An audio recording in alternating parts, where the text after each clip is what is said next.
ये कहानी शुरू होती है वेस्ट वर्जीनिया के दूर दराज के जंगलों से, जहाँ एक सुनसान सड़क के किनारे रिची और हेली नामी कपल को लोग क्लाइंबिंग करते हुए देखते हैं। अब जैसे ही रिची ऊपर पहुंचता है तो इसे अपने सामने गंदे पानी से भरी हुई एक नदी दिखाई देती है और अपनी जीत की खुशी मनाते हुए वो हेली को जल्दी से ऊपर आने का इशारा करता है। अब हम हेली को देखते हैं जिसका पाँव ऊपर चढ़ने के दौरान फिसल जाता है और वो हवा में लटक जाती है, लेकिन खुद को संभालते हुए वो एक बार फिर से चढ़ने की कोशिश करती है, जहां इस बार वो रिची को मदद के लिए पुकारती है। लेकिन रिची को सामने ना देखकर वो परेशान हो जाती है कि अचानक अपने चेहरे पर खून के कुछ कतरे गिरते देखकर वो हैरान रह जाती है। तो इसकी नजर रिची पर जाती है जिसे कोई उठाकर नीचे फेंक देता है। अब इससे पहले वो कुछ समझ पाती, कोई उसे जोरों से ऊपर खींचना शुरू कर देता है, लेकिन वो जल्दी से अपनी रस्सी को काटते हुए खुद को संभालती है, पर वो संभल नहीं पाती और नीचे गिर जाती है, जहां उसकी नजर रिची की लाश पर पड़ जाती है, जिसे देखकर वो रो पड़ती है। अब उसी दौरान इसे पहाड़ी से कुछ अजीबोगरीब आवाजें सुनाई देती हैं, जिसे सुनकर वो अपनी जान बचाने के लिए अपनी गाड़ी की तरफ भागती है, लेकिन तभी अचानक उसका पाँव एक नुकीली तार में फंस जाता है और वो गिर जाती है और वो कातिल इसे खींचकर अपने साथ ले जाता है। अब हमारी नजर इस इलाके में हो रही वारदातों पर जाती है, जहां न्यूज में इस इलाके में एक के बाद एक गाड़ी के लापता होने की बात होती है। यहाँ तक के लोग इस इलाके में किसी आसेब को देखने का भी दावा करते हैं। अब हम फिर इस इलाके से एक गाड़ी को गुजरता देखते हैं, जहां हम कैरिस को देखते हैं, जो अपने इंटरव्यू के लिए किसी दूसरी शहर जा रहा होता है। अब सफर के दौरान वो एक ट्रैफिक जैम में फंस जाता है और ट्रैफिक को आगे बढ़ता ना देखकर वो खुद को लेट होता पाता है। अब वो गाड़ी से उतरकर अपने आगे वाले ट्रक के पास जाता है, जहां वो उसके ड्राइवर से ट्रैफिक जैम होने की वजह पूछता है। तो ड्राइवर उसे बताता है कि 5 मील दूर एक केमिकल ट्रक पलट गया है, जिसके चलते इसको कई घंटे वहीं गुजारने पड़ेंगे। और ये सब सुनकर कैरिस परेशान होता है, वापस गाड़ी में आकर बैठ जाता है और खुद को ट्रैफिक में फंसता हुआ देखकर वो अपनी गाड़ी को वापस घुमाता है, जहां वो अपने लेट होने की खबर इस कंपनी को देता है, लेकिन एक पहाड़ी इलाका होने की वजह से फोन कट जाता है। अब फोन की तलाश में इसकी नजर एक गैस स्टेशन के बोर्ड पर पड़ती है और वो अपनी गाड़ी वहां ले जाता है। अब रास्ते में उसे एक के बाद एक लावारिस गाड़ियां नजर आती हैं और इनके दरमियान से गुजरते हुए वो गैस स्टेशन तक पहुंचता है, जहां उसकी नजर स्टेशन के मालिक पर पड़ती है, जो किसी बीमारी में मुब्तला लगता है। अब वो गाड़ी से उतरकर कंपनी वालों को इत्तला करने की कोशिश करता है, लेकिन फूड डेड होने की वजह से वो राब्ता नहीं कर पाता। अब वो गैस स्टेशन के मालिक से शहर पहुंचने के दूसरे रास्ते के बारे में पूछता है, लेकिन वो इसकी बातों को इग्नोर कर देता है। लेकिन तभी इसकी नजर वहां लगे एक नक्शे पर जाती है, जहां उसे शहर पहुंचने के लिए कुछ कच्चा रास्ता दिखाई देता है। अब वो गैस स्टेशन के मालिक से उस रास्ते के बारे में पूछता है, जिसे सुनकर वो इसे इस रास्ते के जाने की सलाह दे देता है। अब वो गाड़ी लेकर उस रास्ते की तरफ रवाना हो जाता है, जहां वो घने जंगलों से होता हुआ एक इंटरसेक्शन तक पहुंचता है, जहां इसे एक शॉर्टकट रास्ते का बोर्ड दिखाई देता है। अब वो ये सब देखकर सोच में पड़ जाता है और अपनी गाड़ी को इस कच्चे रास्ते की तरफ ले जाता है, और इसकी नजर एक मरे हुए हिरन पर जाती है और इसे देखने के चक्कर में इसकी गाड़ी सामने की गाड़ी से टकरा जाती है, जिससे दोनों गाड़ियों का भयानक एक्सीडेंट होता है। लेकिन कैरिस इस हादसे में बच जाता है। अब इस गाड़ी के मालिक शोर सुनकर इसकी तरफ आते हैं, जहां वो इसका हाल पूछते हैं। अब खुद को संभालते हुए कैरिस इनसे माफी मांगता है और नुकसान की रकम देने की बात करता है। साथ ही वो इनसे बीच सड़क में गाड़ी खड़ी करने की वजह पूछता है, जहां फ्रांसिन उसे बताती है कि सड़क पर किसी ने कंटीली तार बिछा रखी थी, जिसकी वजह से इनकी गाड़ी का एक टायर फट गया है। अब इनकी एक सहेली पिछले गैस स्टेशन पर जाके कॉल करने का कहती है, लेकिन कैरिस इन्हें वहां जाने से मना करता है और सभी अकेले चलने का फैसला करते हैं। लेकिन इवान और फ्रांसिन गाड़ियों की देखभाल करने के लिए पीछे ही रुक जाते हैं। अब रास्ते के दौरान उनकी नजर सड़क पर मरे एक नेवले पर जाती है, जिसे देखने से लगता है कि किसी ने दरमियान से ही इसको फाड़ कर फेंक दिया हो।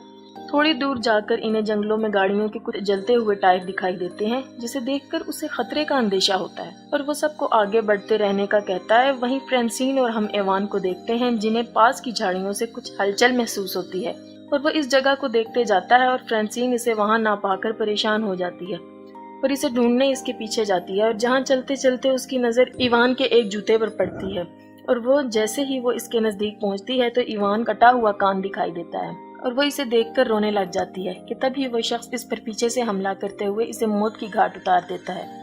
वहीं बाकी लोगों को हम रोड के आखिर में देखते हैं, लेकिन चारों मदद के लिए निकल पड़ते हैं। चलते चलते इनकी नजर एक घर पर जाती है। अब वो मदद मांगने के लिए घर की तरफ जाते हैं, कैरिस ढेर सारी गाड़ियों को देखकर परेशान हो जाता है और मदद मांगने के लिए घर का दरवाजा खटखटाता है। जल्द ही इनको पता चलता है कि इस घर में कोई नहीं है।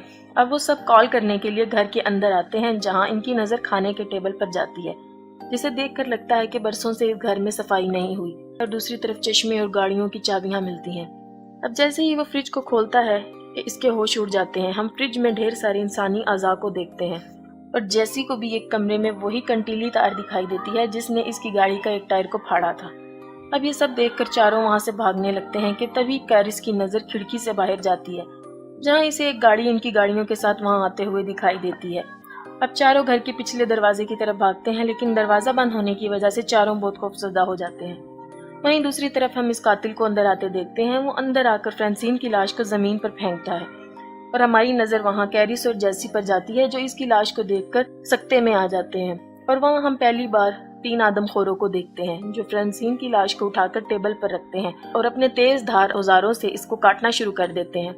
जहाँ ये खूनी मंजर देखकर जैसी ही कार्ली चिल्लाने लगती है, वैसे ही स्कॉट इसके मुंह पर हाथ रख देता है। अब कुछ देर बाद वो आदमखोर लाश को खाकर गहरी नींद में सो जाते हैं, जहाँ मौका पाकर सब ही दबे पांव वहां से निकलने की कोशिश करते हैं कि इसी बीच एक आदमखोर की नजर इन पर पड़ती है, जिसे देखकर सब ही घर के पीछे भागना शुरू कर देते हैं। अब ये देखते ही देखते अचानक वो आदमखोर ढूंढते हुए वहां आ जाते हैं और कैरिस इनकी गाड़ियां चुराने का प्लान करता है और चिल्लाते हुए इसका ध्यान अपनी तरफ करने की कोशिश करता है, लेकिन तभी एक आदमखोर इस पर गोली चलाता है और वो जख्मी होकर गिर जाता है। ये देखकर बाकी 3 हैरान रह जाते हैं। अब स्कॉट को जंगल में भागते हुए देखते हैं और जैसे ही इसकी नजर इस ट्रक की तरफ जाती है और वो इस ट्रक को देखकर इसकी तरफ जाने लगता है कि इसी वक्त एक तीर इसके सीने में आर पार हो जाता है और वो तीनों अपनी जान बचाकर भाग निकलते हैं। जहाँ कुछ दूर जाकर इनका ट्रक कीचड़ में फंस जाता है और इन सबको वो ट्रक वहीं छोड़ना पड़ता है। तीनों अपनी जान बचाते हुए जंगल से सड़क की तरफ निकल पड़ते हैं। दिन से शाम हो जाती है और वो आदमखोर इन तीनों के शिकार पर निकल पड़ते हैं। दूसरी तरफ वो तीनों थक कर एक जगह आराम करने के लिए रुकते हैं, जहाँ कार्ली इनको ऊपर देखने का इशारा करती है और जैसे ही वो पलट कर देखते हैं, इन्हें अपने सामने एक वॉच टावर दिखाई देता है, जिसे देखकर वो खुश होते हैं और हम इन तीनों को ऊपर चढ़ते हुए देखते हैं और ऊपर किसी को ना पाकर वो उदास हो जाते हैं। जैसी को वहाँ एक फर्स्ट एड बॉक्स मिलता है, जिसकी मदद से वो कैरिस की मरहम पट्टी करती है। दूसरी तरफ कार्ली को एक पुराना रेडियो मिलता है। कार्ली रेडियो ऑन करती है, मदद मांगती है, पर कोई आंसर नहीं आता। कैरिस को नीचे से कुछ आवाजें सुनाई देती हैं और वो देखता है तो इसकी नजर नीचे से गुजर रहे इन तीनों आदमखोरों पर पड़ती है और तीनों टावर पर चढ़ते हुए दिखाई देते हैं और इनको ऊपर आता देखकर कैरिस वहां रखे हुए सामान को टावर के एंट्री गेट पर रखना शुरू कर देता है और कुछ देर बाद वो इनको वहां से जाते हुए आता है और कार्ली रेडियो पर अपने लोकेशन बताती है और तभी वो आदमखोर रेडियो की वायर को तोड़ डालते हैं और टावर को आग लगा देते हैं।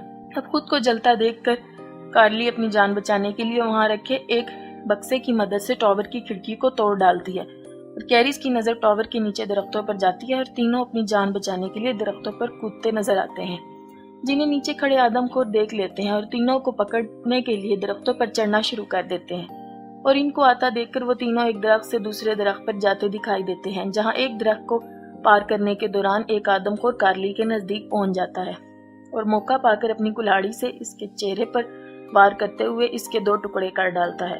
अब कैरिस खुद को संभालते हुए उठता है और तभी उसे अपने पीछे एक गाड़ी का शोर सुनाई देता है और इसे एक पुलिस की जीप दिखाई देती है और वो भागते हुए इस गाड़ी को रोकता है। जैसे ही पुलिस वाला इसकी मदद के लिए आगे बढ़ता है, उसी वक्त एक तीर इसकी आंख के आर पार हो जाता है।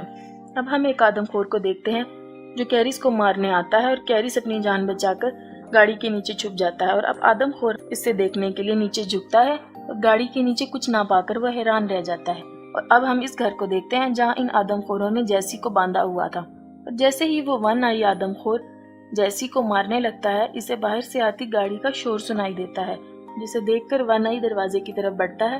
कैरिस गाड़ी लेकर इस पर हमला करते हुए कुचल डालता है और गाड़ी से उतरते ही वो आखिरी बचे हुए वाहन को एक नोकीली तीर से हमला करते हुए इसे भी मार डालता है। कैरिस जैसी को बचाते हुए इसे खोलने लग जाता है और इसी बीच एक आदमखोर इस पर फिर से हमला कर देता है। अब कैरिस को मरता देखकर जैसी पास रखे एक तीर की मदद से इसे मार डालती है।